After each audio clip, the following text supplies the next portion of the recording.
चलो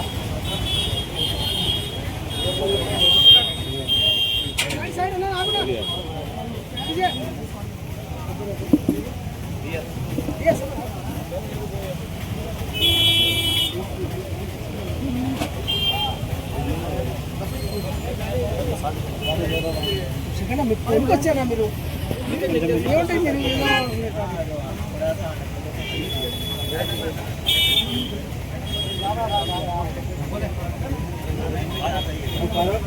చేతికిలే ఎట్లా మేడం అంతే ఓకే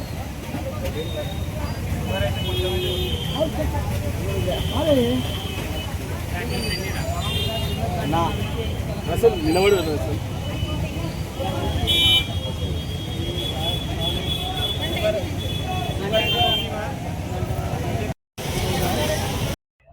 మిలాదున్ నబీ అంటే మా ప్రాఫెట్ మొహమ్మద్ సల్లల్లాహు అలైహి వసల్లం గారి జన్మదినం సందర్భంగా ఆయన్ని స్మరించుకుంటూ ఆయన మీద ప్రేమతో మిలాదున్ నబీ అనేది జరుపుకుంటున్నాము.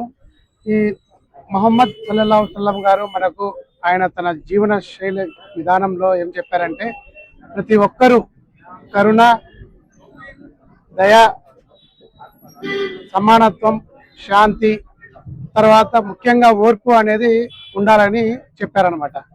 సో ఈరోజు మనం అందరం ఆయన్ని స్మరించుకుంటూ ఆయన చెప్పిన దారిలో మనము ముఖ్యంగా ఏంటంటే, ఈ రోజుల్లో అందరూ తొందరగా ఫ్రస్ట్రేట్ అవుతున్నారు. ఓర్పు అనేది చాలా తగ్గిపోతుంది ఇళ్లలో, అంటే ఫ్యామిలీ మెంబర్స్లో కానీ బయట సొసైటీలో కానీ చాలా తగ్గిపోతుంది. అదే తొందరగా రియాక్షన్ అనేది ఇస్తున్నారు పిల్లలు కానీ పెద్దలు కానీ. సో దానివల్ల మన జీవన విధానము చిన్నాభిన్నమై కష్టాల పాలవుతున్నారు. సో ఈ మిలాదున్ నబీ సందర్భంగా నేను చెప్పేది ఏంటంటే, ప్రతి ఒక్కరూ ఓర్పుని అలవర్చుకోవాలని, మనం ఆ ఓర్పుతో మన జీవన విధానాన్ని మార్చుకొని మన నబీ చెప్పినట్టు ఆయన దారిలో చెప్పినట్టు నడిస్తే మన జీవన విధానం బాగుంటుంది. తర్వాత మన పట్టణము, మన దేశము అన్ని సవ్యంగా బాగుంటుంది, సుఖశాంతులతో ఉంటారని భావిస్తూ ఈరోజు ఈ మెడికల్ క్యాంప్ అనేది కండక్ట్ చేస్తున్నాము. నేను డాక్టర్ ఆరిఫా బాను మేడం గారు ఈ క్యాంపుని అందరూ సద్వినియోగపరచుకొని ఉపయోగించుకోవాల్సిందిగా కోరుచున్నాను. ఈ కార్యక్రమానికి కర్త డిఎస్ రసూల్ మరియు వాళ్ళు హాజీ ట్రస్ట్ వాళ్ళు సో ఇలాంటి కార్యక్రమాలు చేస్తూనే ఉంటారు. ఇలాంటి కార్యక్రమాలు ఇంకా చేస్తూ సొసైటీకి అంటే సేవాభావం అనేది డెవలప్ చేసి అందరికీ సేవ చేయాలనే తత్వం అనేది డెవలప్ చేసుకోవాలని కోరుచున్నాను. ఈ కార్యక్రమానికి ముఖ్య అతిథిగా వచ్చిన ఎన్ఎండి ఫయాజ్ గారికి మరియు మనియార్ ఖలీల్ గారికి నా హృదయపూర్వక ధన్యవాదాలు. Thank you. అందరికీ నమస్కారం. ఈరోజు ప్రవక్త సల్లల్లాహు అలైహి వసల్లం పుట్టినరోజు ప్లస్ ఈరోజు ప్రవక్త చనిపోయిన రోజు కూడా ఈరోజే. అందుకే మనం ఏం చేస్తున్నామో మనం చూసుకోవాలి. చాలామంది ప్రజలు ర్యాలీలు తీశారు. ఎవరు కష్టపెట్టకుండా ర్యాలీలు తీయండి కానీ ఎవరు కష్టపెట్టకండి, ట్రాఫిక్ని జామ్ చేయకండి, ప్లస్ ఎక్కడంటే అక్కడ చెత్త వేయకుండా ఈ ర్యాలీని తీయండి అని మళ్ళీ మళ్ళీ మళ్ళీ కోరుతున్నాను.